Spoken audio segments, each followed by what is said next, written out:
The climax of the story is a heart-pounding race against time as the brothers try to destroy the monkey once and for all. They return to the woods where they buried it all those years ago, only to find the ground disturbed, the hole empty.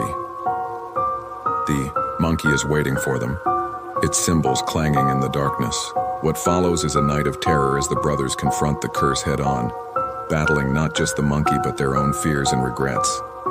In the end, they manage to destroy the toy, burning it in a ritual that leaves them both scarred but alive. But as the flames die down and the smoke clears, they hear it.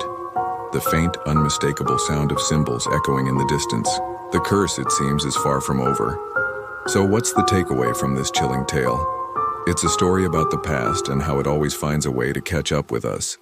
It's about family and the bonds that tie us together, even in the face of unimaginable horror. And it's about the things we bury, literally and figuratively, and how they always find a way to resurface. The story of Ethan and Noah Harper and the cursed monkey toy is a reminder that some horrors are too powerful to stay buried, and that sometimes the only way to confront them is to face them head-on. So, the next time you're cleaning out your attic and you come across something unusual, maybe think twice before bringing it into your home, because you never know what kind of nightmare you might be unleashing. And with that, I'll leave you to ponder the sound of cymbals in the dark. Sleep tight, folks. All right, folks, grab your snacks, dim the lights, and get comfortable, because today we're diving into a spine-chilling tale of cursed objects, family secrets, and the kind of horror that lingers long after the story ends. This is the story of twin brothers, a cursed monkey toy, and a decades-long nightmare that refuses to stay buried. It's a story that starts in the dusty corners of an attic and spirals into a terrifying web of mystery, death, and supernatural dread. So let's set the scene and get into it. Our story begins in the small, sleepy town of Black Hollow, a place where nothing much happens, until it does. The year is 1987, and twin brothers Ethan and Noah Harper are just kids, wide-eyed and curious, spending their summer days exploring the woods, riding bikes, and, on this particular day, rummaging through their father's attic. Now, attics are creepy enough as it is, right? Dusty, dimly lit, filled with forgotten relics of the past. But this attic has a secret. As the boys push aside old boxes and sift through yellowed photographs, they stumble upon something unusual. It's a monkey toy, about the size of a small dog with glassy, lifeless eyes, a sinister grin, and cymbals clutched in its tiny hands. The toy is old, its fur matted and faded, but there's something about it that feels wrong. Ethan, the more adventurous of the two, picks it up and the cymbals clang together with a sound that sends a shiver down Noah's spine. "Cool," Ethan says, grinning. But Noah isn't so sure. There's something about the way the monkey's eyes seem to follow him.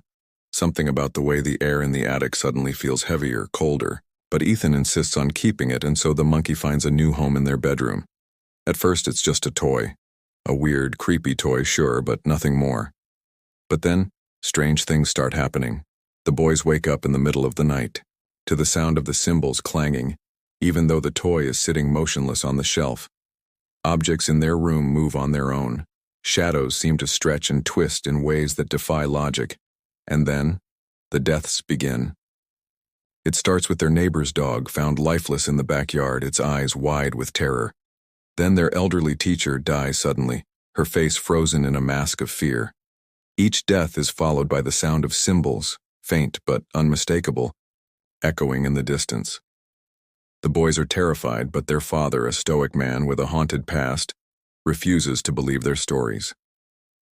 "It's just a toy," he says. But the look in his eyes tells a different story. Finally, after a particularly horrifying night, a night where the monkey seems to come alive, its cymbals clanging wildly as it stalks them through the house, the boys decide they've had enough. They take the toy deep into the woods, dig a hole and bury it, hoping to put an end to the nightmare once and for all. For a while it works. Life returns to normal. The deaths stop. The cymbals fall silent. The boys grow up, and the memory of the monkey fades into the background, becoming little more than a childhood story they tell at parties. But some things, some curses, refuse to stay buried. Fast forward to the present day. Ethan and Noah are now in their 40s, their lives taking very different paths. Ethan is a successful businessman, married with 2 kids, while Noah is a struggling artist, haunted by demons both real and imagined. They haven't spoken in years, their relationship strained by time and distance. But then, Noah receives a package in the mail. No return address, no note, just a box wrapped in brown paper. He opens it and his blood runs cold. Inside is the monkey toy, its glassy eyes staring up at him, its grin as sinister as ever. The cymbals clang softly as he drops the box, the sound sending him spiraling back to that summer in 1987. He calls Ethan, his voice trembling, and the 2 brothers reunite, bound by the horror they thought they'd left behind. What follows is a descent into madness as the brothers try to uncover the truth about the monkey. They learn that the toy has a history, one that stretches back decades, tied to a series of unexplained deaths and disappearances. Everywhere the monkey goes, death follows, and now it's back. The brothers' lives unravel as the curse takes hold. Ethan's family becomes a target, his children plagued by nightmares and his wife, growing increasingly distant. Noah, already fragile, begins to lose his grip on reality, haunted by visions of the monkey and the sound of cymbals that no one else can hear.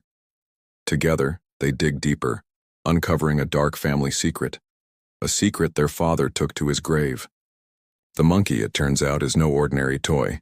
It's a vessel, a conduit for something ancient and malevolent, something that feeds on fear and death. And it's not done with them yet.